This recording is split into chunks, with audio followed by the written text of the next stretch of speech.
माँ काली music Navtoli.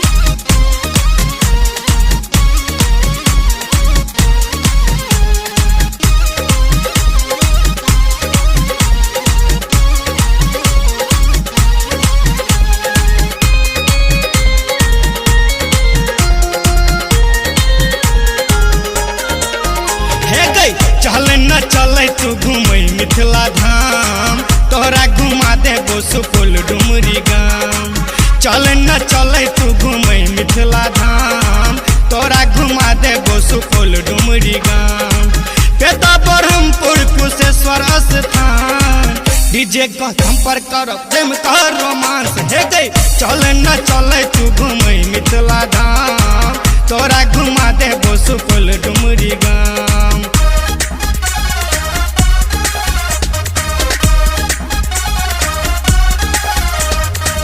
DJ Bhola राज नवटोली।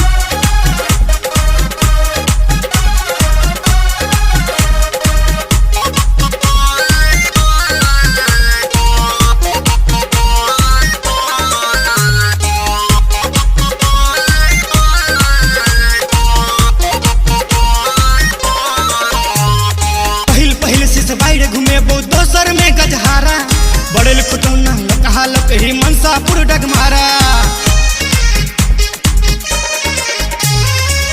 पहिल सिस बाइर घूमेबो दोसर में गजहारा, बड़ेल खुटौना कहा लक ही मनसापुर डगमारा। लजेबो बेलही के हम भूतही बलान, तोहरा घुमा देबो सुदई द्वारम गान। बेला गनौरा को नीला हवान, डीजे कदम पर करब जम कर रोमांस। हे गई चल न चल तू घूमई मिथिला धाम, तोरा घुमा देबो सुपौल डुमरी गाम।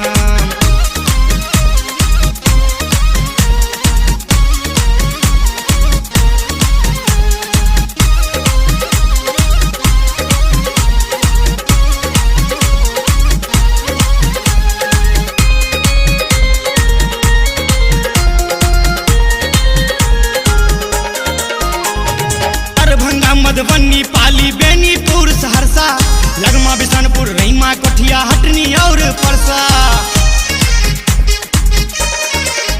हे गई दरभंगा मधुबनी पाली बेनीपुर सहरसा, लगमा बिशनपुर रईमा कठिया हटनी और परसा।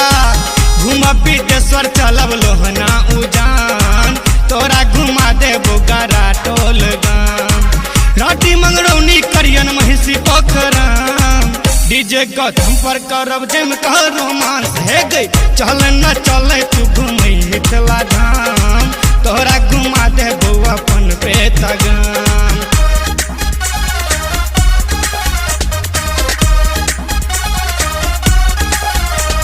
डीजे भोला राज नवटोली।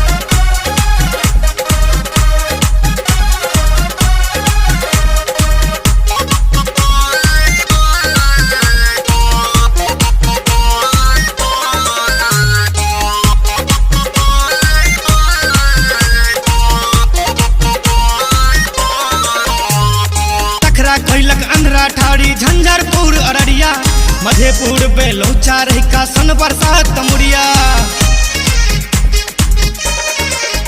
हाँ टकरा कैलक अंधरा ठाड़ी झंझारपुर अररिया, मधेपुर बेलौचा रहिका सन बरसात तमुरिया। मनीषा मिश्रा संगे चली है गे जान, तोरा घुमा दे तो जनकपुर धाम।